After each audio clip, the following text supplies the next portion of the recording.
মানুষকে কখনো বিশ্বাস করতে নেই, কারণ আপনার যত ঘনিষ্ঠ লোকই হোক, যত কাছেরই হোক, কিন্তু তাকে আপনি কখনো চিনতে পারবেন না।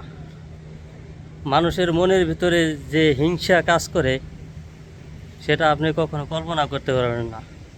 একটা কুকুরকে যদি আপনি কয়েকদিন খাবার দেন, তাহলে কুকুরটা আপনার সাথে সাথে থাকবে, কুকুরটা কিন্তু আপনাকে কামড় দেবে না।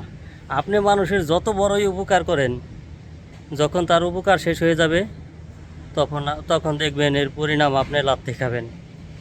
এটাই এই নিষ্ঠুর দুনিয়ার নিষ্ঠুর মানুষের আচরণ। হ্যাঁ, মানুষ বর্তমানে সর্বোপরি সবসময় খুঁজে বেড়ায় কাকে নিচে নামিয়ে সে নিজে উপরে উঠতে পারে এবং মান সম্মান বাড়াতে পারে, এই দিকটা খেয়াল রাখে। কিন্তু আরেকটা মানুষের কত বড় ক্ষতি হয়ে যাবে এটা কখনো কল্পনা করে না। এটা যদি কল্পনা করতাম আমরা, তাহলে কারো ক্ষতি কোনো দিনও করতাম না। এই হলো আমাদের চরিত্র। এই জন্যে আমি মাঝে মাঝে বলি যে মানুষ হচ্ছে এই পৃথিবীর সর্বনিকৃষ্ট একটা প্রাণী। মানুষ হচ্ছে এই পৃথিবীর সর্বনিকৃষ্ট একটা প্রাণী। এই মানুষের মতন খারাপ কোনো প্রাণী এই পৃথিবীতে নাই, এবং মানুষের চেয়ে ভালো কোনো প্রাণীও নাই। দেখেন, তাহলে দুইটাই আমরা মানুষের চেয়ে খারাপ কোনো প্রাণী এই দুনিয়ায় নাই। আমরা এত বড় নিকৃষ্ট জাতি। আজকে প্রবাসে আমাদের এই বাঙালি জাতিদের জন্য আমাদের মান সম্মান সব শেষ। মানে কোনো একটা কোম্পানিতে আমাদের কোনো দাম নাই। কারণ কিছু কিছু বাঙালি আছে কুকুরের মতন, যারা নাকি একজনের রিজিকে থাবা মারে, একজনকে লাথি দিয়ে উপরে উঠতে যায়। হ্যাঁ, তারপরে এর নামে কমপ্লেন, ওর নামে কমপ্লেন, বসের কাছে ভালোভাবে যায়। অবশেষে দেখবেন যে সবাই পৌঁছে গেছে ওই কোম্পানিতে।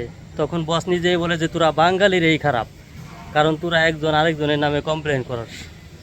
ইন্ডিয়ারা কিন্তু সব থেকে খারাপ কাজ করে কম। ওরা কোনো সময় ওদের নিজেদের মধ্যে ভেজাল করে না। নিজেদের মধ্যে ভেজাল করলে ওরা যদি একটু তর্ক লাগে, তাহলে ওরা কিছুক্ষণের পরেই আবার মিশে যায়। ওরা সমাধান ওরা নিজেরাই করে।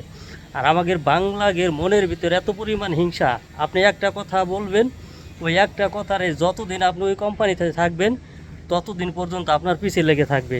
যতদিন না আপনাকে ওই কোম্পানিতে সরাইতে পারবে ততদিন সে শান্তি পাবে না। এত পরিমাণ হিংসা, আর ততদিন পর্যন্ত আপনার নামে খালি কমপ্লেন দিতেই থাকবে। অবশেষে বস যখন জানে, তখন বস নিজেই বোঝে যে আসলে বাঙালিরাই খারাপ। এই খালি সিঙ্গাপুর বলে না, এই পৃথিবীতে যে কোনো জায়গায় আছে বাঙালি, সবটা দেশই আমাদের এই একই সমস্যা। আসলে আমরা কি বলবো, আমরা একটা কুকুরের সাথে বেড়ে ওঠা জাতি, ঠিক আছে? আমাদের আচরণ কখনো ঠিক হবে না।